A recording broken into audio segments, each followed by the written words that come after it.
and welcome to the Whisky Comedian podcast with me, Alan Anderson. We're here today at Whisky Live in Glasgow, and I've been joined by Fred Laing from Douglas Laing and Company. How are you today? Very well, thanks Alan. Good. Have you had a good day here at the Whisky Live? Despite my voice just about to give out, it's been a great 5 hours, I must say. Coming at 12 o'clock, working through to 5 o'clock, talking to a lot of people, pouring for a lot of people, explaining. So was that boring or pouring? No, pouring. You bore, I pour. but no, it's been a very enjoyable. The faster that 5 hours goes is indicative as to how good an afternoon it's been for us. How's Big Peat doing for you? Big Peat's only 2 years old. I still refer to him as him and not it as a brand. He's taken on a persona. The whiskey isn't 2 years old, but the Big Peat himself is 2 years Absolutely. old. But the whiskies in there have been going for quite a while. Well, essentially, when Jan Becker's our brand malt ambassador and I started putting the selection of malts together that we could, the essence was that we had to find something that hit all the Big Peat notes. So we had all our whiskies from Islay laid out, and essentially we realised and believed to give the Big Peat it, we had to use some of our younger ones. So yes, there's Port Ellen in there. So closed in 1983. There's some old Port Ellen, not in a big percentage. Is that am I right in saying that your father was a big fan of Port Ellen and had a big stock of that? Yeah. Yeah, my dad used to come home at night after a business meeting and breathe alcoholic fumes over wee Fred in bed, asking me about school days. And it was only once I started playing in the actual single cask category that I realised what my late father was breathing over me was pure Port Ellen. Right. And so Big Peat has concentrations of Port Ellen in it. We have good stocks of Port Ellen.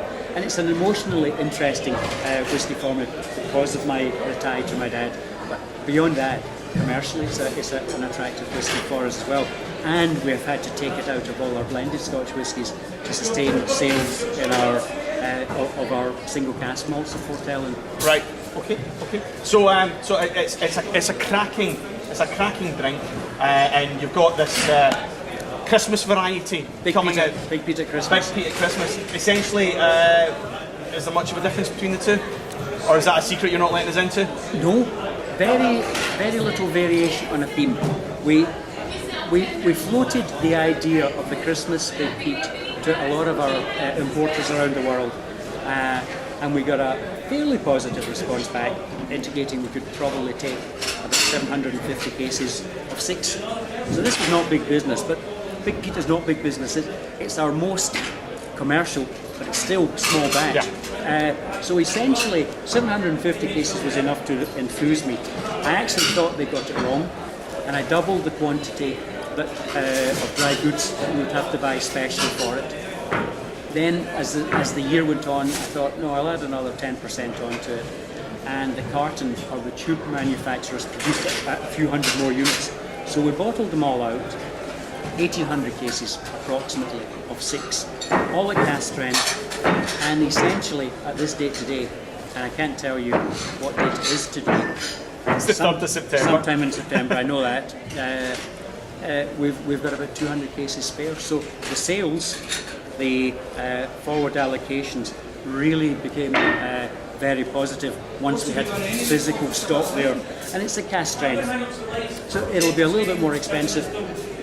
Tasting it at cask strength is interesting. My own preference is still, strangely enough, to take it down to about 46 to 50 degrees. I still like 50% alcohol, the old-fashioned golden strength.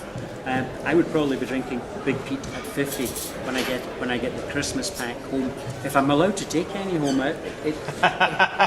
it is actually selling fast enough to allow me to keep some of it in the warehouse. Well, Katie, if you're watching, I'll be having some of this in my stocking, please. Now, you spend your mornings writing tasting notes, and we're going to get you to describe the Big Peat for us, but not in the way that you normally do your tasting notes. I've heard that Fred does a rather mean Mick Jagger impersonation. So, what I want you to do for us, please, Fred, is I would like you to describe the Big Peat if it were a Rolling Stones song.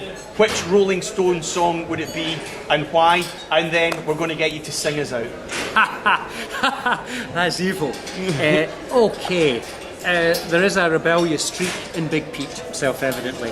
That rebellious streak probably would come through as street biting man.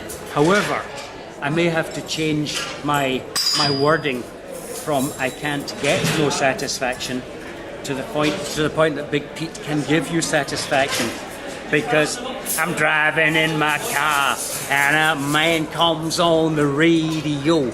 He's telling me more and more about some useless information supposed to find my imagination. I can't get no. Bow, bow. No. Enough. That's what I say. This has been the Whisky Comedian podcast. I'm Alan Anderson. He's Fred Laing, and that's Big Pete. Go to whiskycomedian.com, and we'll see you again next time. Thank you very much to Fred. That was awesome. Bye-bye. Ah, no. I did that, did I? You're naughty.